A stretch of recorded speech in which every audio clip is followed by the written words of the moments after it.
Hello, you're watching Eye on Africa with me, Yeneli. Your headlines tonight.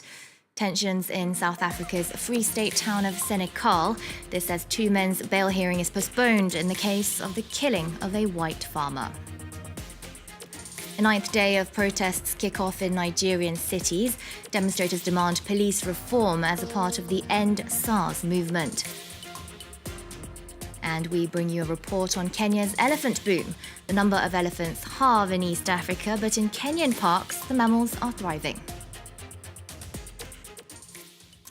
But first, tense scenes outside a South African court as a hearing on the killing of Brendan Horner took place inside. The white farmer's death sparked riots earlier this month, exposing racial tensions in the country.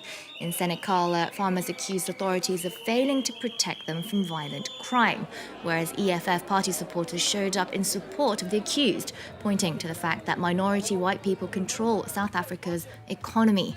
2 men are suspected of killing the man. The case has been adjourned until October 20th. For more on this, let's cross now to our correspondent, MC Ferreira in Cape Town.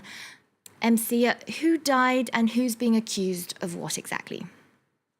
Well, the victim was a 21-year-old farm manager, Brendan Horan. He was found on October 2 on the farm where he worked. He was tied to a wire fence with a rope around his neck, strangled and beaten, and a knife was found nearby. So 2 men from a nearby township have been arrested and charged for the murder. One of them was out on bail for stock theft at the time of the crime, and they've been applying for bail in court in Senegal, where for the past 2 weeks we've seen protests and occasionally violence as farmers try to storm the holding cells to take revenge. All right. Now, is it fair to say that white farmers face high levels of violence, as those protesters today were claiming? Well, in the past 2 years, there have been 619 attacks on farms and 106 people have been murdered, mainly white farmers. But this compares to an overall murder toll of 21,300 people last year. But still, we've had years of political wrangling about how to perceive and how to prevent farm attacks. The official opposition Democratic Alliance this week called for these murders to be termed hate crimes, and the Afrikaner pressure group AfriForum has called it a form of terrorism. The government has long resisted this approach, and President Cyril Ramaphosa this week stressed again that farm murders are for the most part opportunistic crimes.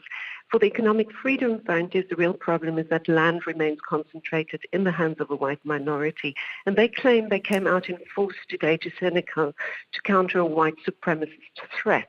But in this case, the motive for the murder is unknown. There are farmers who say Horner may have been killed because he surprised stock thieves. But what adds to the racial tension here is testimony that the suspects were seen in a tavern boasting about attacking a white man. All right, MC Ferrer reporting for us there in South Africa.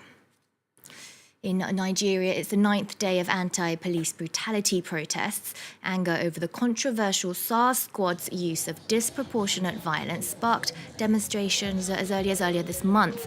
But authorities in the capital, Abuja, have called for an end to protests in the city, citing COVID-19 risks. Lauren Berstecker has more.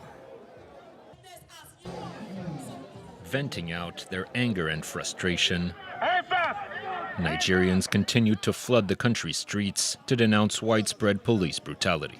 There are still those who are held in their various cells, even as we protest now, who probably don't even know what they have done. It all boils down to police brutality against civilians, okay? I can go punish you! The protests erupted last week after a video showing a man being beaten by police circulated online. Thousands of young Nigerians took to the streets across the country as they called for the dismantlement of SARS, the special police unit blamed for much of the violence. The movement has since broadened its demands to include compensating families of victims, freeing those arrested during the protests, and giving a pay rise to police officers to deter corruption. Nigerian authorities have called for an end to the protests, and the military threatened to intervene to maintain law and order, but the warnings have had little effect on a population determined to effect change. Really a culmination of years of people's tolerance for the abuses and the fact that nobody has ever been brought to book. The movement recently garnered international attention, with the likes of Twitter CEO Jack Dorsey and Black Lives Matter activists expressing their support. Faced with growing pressure, Nigerian authorities announced the dismantlement of the maligned SARS unit on Sunday, as well as the creation of nationwide probes to investigate police violence. But the measures have done little to deter protesters, who say they'll keep going until other demands are met. Next to West Africa, Guinea's defense minister says armed men killed a military commander. Colonel Mamadi Condé died in the city of Kindia, 85 kilometers outside Conakry. This incident happening just 2 days before a hotly contested presidential election between 12 candidates. Staying in the region, Ivorian President Alassane Ouattara spent the day campaigning in Bouaké as he seeks a controversial third term in office. His opponents, meanwhile, are calling for a boycott of the electoral process and of no official campaign activities on their schedule. Sam Bradpiece has more from Bouaké. The presidential campaign here in Ivory Coast has got off to a dramatic start. The main two opposition candidates calling for a boycott of the electoral process. This means blocking campaign rallies, as well as preventing the distribution of voter identity cards. They're still angry that President Ouattara is running for a third term, something they believe to be unconstitutional. But speaking here in Bouaké this morning, Ouattara showed no signs of slowing down. We have institutions, and they've decided that there will be 4 candidates. And I can tell you, from Bouaké, I will continue to visit the rest of the country to spread the good word and to preach peace. While Ouattara is pressing on with campaign activities like this rally here in Bouaké, the opposition have nothing at all planned, really. So what we're looking at over the next 2 weeks will be quite an unconventional presidential campaigning period. Tunisia has recorded more than 500 COVID-19 deaths. The country is facing a second wave as the number of cases there also rise. The healthcare system is under pressure and the economic consequences are already being felt. Our team on the ground sent us this report. The deserted streets are a familiar scene in Tunisia these days. A new nightly curfew went into effect on October 8th in some cities following a recent spike in infections. During the day, cafes can only open for takeout. انت بير اكزومبل الصاله هنا عندك فيها 3 سيرفور كي انت ما عادش عندك اليوم تقعدوا سور بلاس السيرفور باش تخليه الويش لا ميم با 3% معناتها من الكليونات تاع العاده معناتها طاحت بالكدا الخدمه. On top of an economic crisis, the health situation is also deteriorating. In this widely shared video, a distraught family is left to take care of the body of a relative who died from COVID-19.